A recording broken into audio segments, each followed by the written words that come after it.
자, 안녕하세요. 여러분, 잘 쉬셨나요? 자, 이번에는 그 다음 페이지 198쪽에 암흑물질과 암흑에너지를 하도록 하겠습니다. 네. 그러니까 그 빅뱅 우주론, 즉 대폭발 우주론이 점점 수정 보완됐고 또 이렇게 새로운 개념들도 추가되면서 점점 완성 단계에 이르러 가고 있습니다. 물론 완벽한 완성이란 건 없겠죠. 이 우주에 있어서. 자, 여기 가모가 발표하였던 대폭발 우주론을 구스가 거치면서 급팽창 이론으로 발전하였다. 그리고 암흑물질과 암흑에너지의 존재 가능성이 이제 추가되면서 계속 발전하였다라는 말들이 이제 나와요. 자, 그래서 이번 시간에는 암흑물질 플러스 암흑에너지, 그 다음에 이제 표준 우주 모형 이렇게 세 개 하면서 마무리 짓도록 하겠습니다. 자, 루빈이라는 과학자가 안드로메다 은하의 회전 속도를 조사하던 중에 특이한 현상을 발견을 했습니다. 자, 우리 태양계를 보면은요, 전체 질량이 태양한테 가 있어요. 그 나머지 질량이 이제 그 행성계에 이제 이렇게 가 있고, 이제 점점 태양계에서 멀어질수록 질량이 없잖아요. 그래서 우리 태양계의 운동을 보면은요, 태양에 가까울수록 빠르고요, 멀리 갈수록 점점 느리게 회전을 합니다. 이런 회전 양상을 케플러 회전이라고 해요. 반지름, 즉 케플러 회전에선 정확하게 A, 긴 반지름의 세제곱은 이 회전 주기의 제곱에 비례한다. 즉 긴 반지름, 그러니까 태양으로부터 즉 멀어지면 멀어질수록 공전하는 주기가 길어진다는 거니까 회전 속도가 느려진다라는 의미이죠. 그래서 중심에서부터 거리가 멀어질수록 점점 회전 속도가 느려지는 양상, 즉 중심에 질량이 모여 있어서 이 중심에서 멀어질수록 느려지는 요 속도를 요 회전을 케플러 회전이라고 합니다. 만약에 중심에서 멀어졌는데 이 어느 행성이 속도가 느려지지 않고 빠르다면 걔는 어떻게 될까요? 우리 태양계를 벗어나겠죠? 네, 그 행성계를 아마 벗어날 겁니다. 그래서 이게 이제 케플러 회전이고요. 그 다음에 우리 그냥 공이 있잖아요. 축구공이라고 해볼까요? 축구공 아니면 뭐 강철구 같은 거, 걔를 그냥 이렇게 돌려볼까요? 네, 그럼 얘는 한 몸 덩어리로 운동을 하잖아요. 그렇죠? 그래서 얘 같은 경우는 이 한 몸 덩어리로 움직이는 요 회전을 강체 회전이라고 합니다. 강체 회전은요, 중심에서의 거리가 멀면 멀수록 회전하는 그 거리가, 호의 길이가 늘어나죠? 각속도는 같지만 선속도는 어때요? 중심에서 거리가 멀수록 같은 시간 동안 움직이는 거리가 당연히 멀리 있는 게 더 많이 움직이잖아요. 멀리 있는 입자가 더 많이 움직이잖아요. 그래서 이거 같은 경우는 중심에서 멀어지면 멀어질수록 속도가 증가하는 양상을 띱니다. 이것을 강체 회전이라고 해요. 이거는 물론 우리 교과서에서는 나오는 내용은 아니지만 맥락은 다루고 있기 때문에 이런 부분까지 좀 알고 있다면 여러분들 공부하는 데 도움이 될 것 같습니다. 자, 그래서 제가 은하 회전 곡선을 한번 여기 그려봤어요. 네.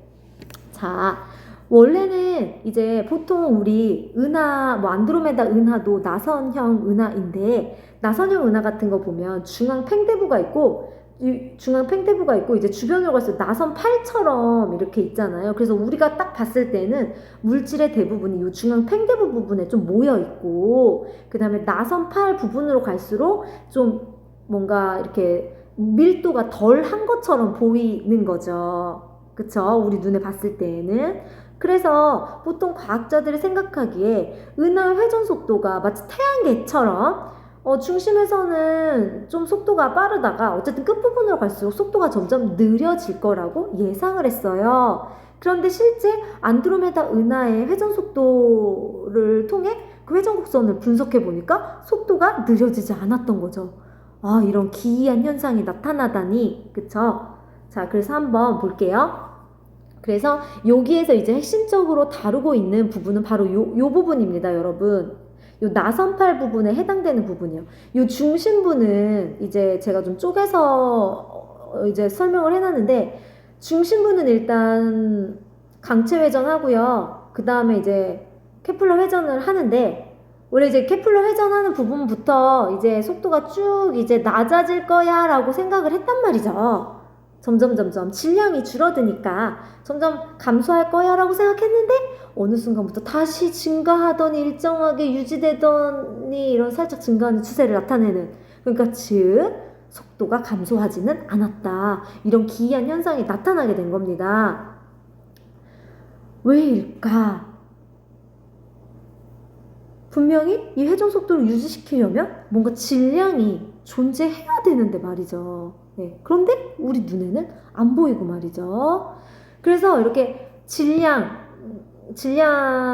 표현한 또 다른 말이 중력입니다. 이렇게 중력을 내고 또 중력에 반응하는 이 물질들, 하지만 눈에는 보이지 않는 이 물질들을 다크매터, 암흑물질이라고 이름을 붙이게 되었습니다.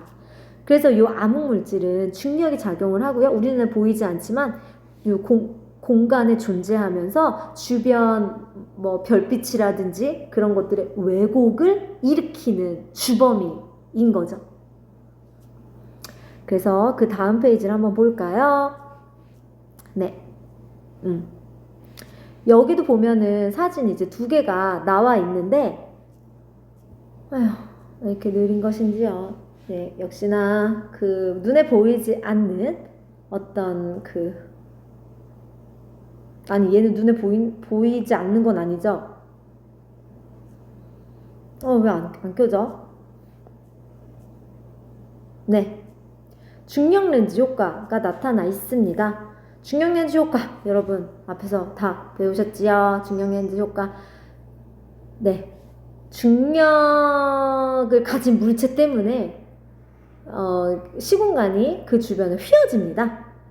그래서 그 중력이 중력 렌즈의 역할을 해서 한 곳으로 빛을 모아주는 역할을 하게 되면, 여기 그림에 나와 있네요. 이거 보면서 좀 할게요. 자.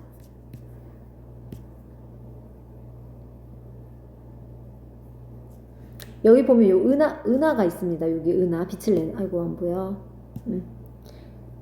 여기 빛을 내는 은하가 있고요. 여기 중간에 이제 은하 무리가 있는데 지금 이 은하 무리가 중력 렌즈의 역할을 하는 겁니다. 그러다 보니까 뒤에 있는 은하에서 온 빛이 이 중력 렌즈 효과에 의해 우리 지구로 올 때는 휘어져서 오고 그 다음에 렌즈의 역할을 하니까 한 점으로 모아주는 역할을 하는 거예요. 그래서 실제 이 은하의 사이즈가 훨씬 더 커 보인다든지 밝게 보인다든지 하는 왜곡 현상을 유발하는 겁니다. 이게 바로 중력 렌즈 효과거든요. 이거를 그런데 여기서는 눈에 보이는 어떤 은하나 천체가 했다면 우리가 알 수 있겠죠. 아, 쟤 때문에 중력 렌즈 효과가 일어났네, 이렇게 알 수 있는데 암흑물질 같은 경우는 드러나지 않는단 말이에요. 근데 질량을 가지고 있으니까 중력 렌즈 효과를 내죠.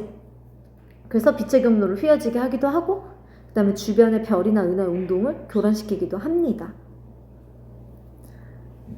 그래서 진짜 어려운 거죠. 눈에 보이지 않는데 왜곡이나 교란을 시키니까요. 여기 이런 표현이 나오네요. 광학적 관측, 즉 우리 눈에 보이는 관측이죠. 우리 눈에 보이는 걸로 추정한 은하의 질량은 역학적인 방법으로, 즉 우리 눈에 보이지 않지만 어떤 역학적인 방법으로 계산한 은하의 질량보다 작다라는 겁니다. 즉 눈에 보이는 게 작다라는 겁니다. 우리가 보는 게 다가 아니라는 것이죠. 네. 그래서 아직까지 이 암흑물질이 어떤 입자로 존재하는지 연구 중이에요. 네. 이 물질을 밝혀내기 위해서 막 연구소 따로 있어요.